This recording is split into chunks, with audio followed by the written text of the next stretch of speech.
తులారాశి వారి ముఖ్యమైన కార్యక్రమాలు ఏవైతే ప్రారంభం చేస్తారో అవన్నీ కూడా సజావుగా సకాలంలో పూర్తవుతాయి. స్నేహితులతోటి ఈరోజు మీరు ఆనందంగా గడుపుతారు. ప్రముఖుల నుంచి ముఖ్యమైన సమాచారాన్ని కూడా అందుకుంటారు. రావాల్సిన సొమ్ము కూడా సకాలంలో చేతికి అందుతుంది. దేవాలయాలు కూడా ఈరోజు ఈ రాశి వారు సందర్శిస్తారు. ఉద్యోగ వర్గాల వారికి ఉద్యోగాల్లో మంచి స్థితి లభిస్తుంది. వ్యాపార వర్గాల వారు వ్యాపారంలో మంచి లాభాలు సంపాదిస్తారు. రాజకీయవేత్తలకు కూడా ఈరోజు ఉత్సాహవంతంగా గడుస్తుంది. సినీ టీవీ కళాకారులు చక్కని పురోగతిని సాధిస్తారు.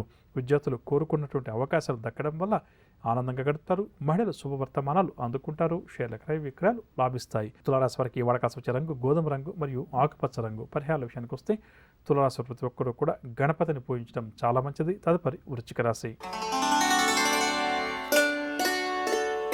వృశ్చిక రాశి ఈరోజు ప్రయాణాలు అనుకోకుండా చేయాల్సి వస్తుంది. ఆర్థిక ఇబ్బందులు కూడా ఈరోజు వీరు ఎదుర్కోవాల్సి వస్తుంది. ప్రతి పనిలో కూడా శ్రమ అధికంగా ఉంటుంది. పనుల్లో ఆటంకాలు అవరోధాలు కూడా అధికమవుతాయి.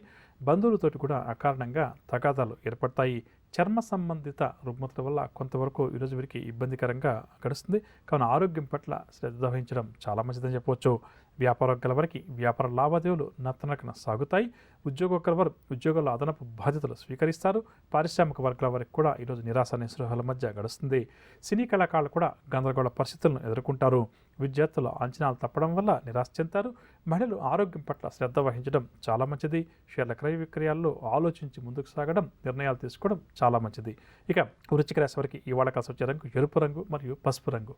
పరిహారాల విషయానికి వస్తే వృశ్చిక రాశి ప్రతి ఒక్కరూ కూడా శివారాధన చేయడం ఈరోజు చాలా మంచిది. తదుపరి ధనురాశి. ధనురాశి వారు ఈరోజు ప్రయాణాలు అకస్మాత్తుగా చేయాల్సి వస్తుంది. నూతన రుణాల కోసం అన్వేషణ కూడా ముమ్మరం చేస్తారు. ఆర్థిక పరిస్థితి కొంతవరకు నిరుత్సాహపరుస్తుంది. కొన్ని ముఖ్యమైన వ్యవహారాల మధ్యలోనే విరమిస్తారు. నరాల సంబంధిత రుగ్మతల వల్ల కొంతవరకు ఈరోజు వీరికి ఆరోగ్యం కూడా పూర్తిగా సహకరించదు. కావున ఆరోగ్యం పట్ల కూడా శ్రద్ధ వహించడం మంచిది.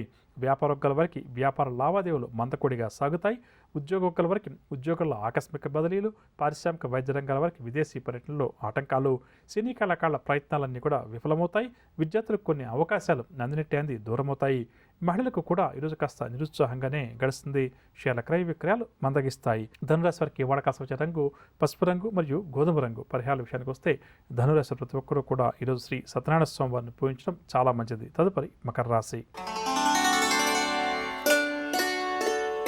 మకర రాశి వారు దూర ప్రాంతాల నుంచి శుభవార్తలు అందుకుంటారు. అదనపు ఆదాయం కూడా ఈరోజు వీరికి సమకూరుతుంది. వస్త్ర లాభాలు కూడా వీరికి ఈరోజు ఉండవచ్చు.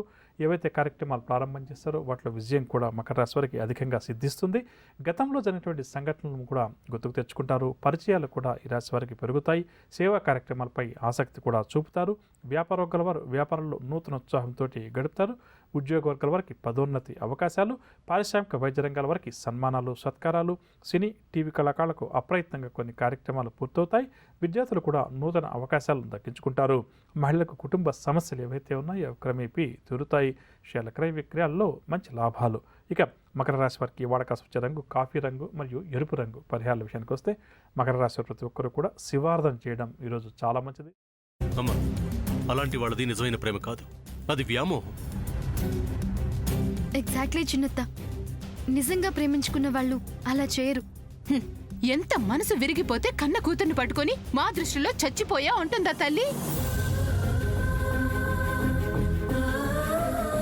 అది సరే అమ్మా, తన కూతురుతో తన మాట అనేటప్పుడు ఆమె మాటల్లో వ్యథా, కళ్ళల్లో బాధ గమనించావమ్మా? పెద్దబాబుకు బర్త్డే విషెస్ చెప్పు కూడా వెళ్ళాం కదా. ఊరికే ఎలా కాలిపోతుంది? మంట పెడితేనో పడితేనో తగలబడుతుంది.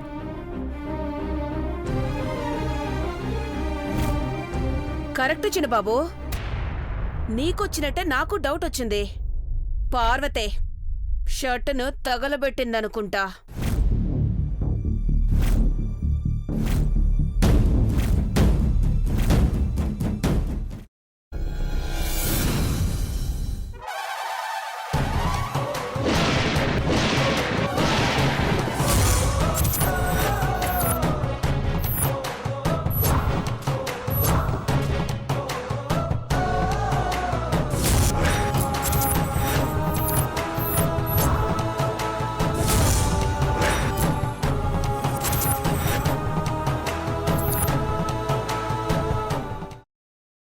తర్వాత పొట్టు తీసేసి చాప్ చేసి పక్కన పెట్టుకోవాలి.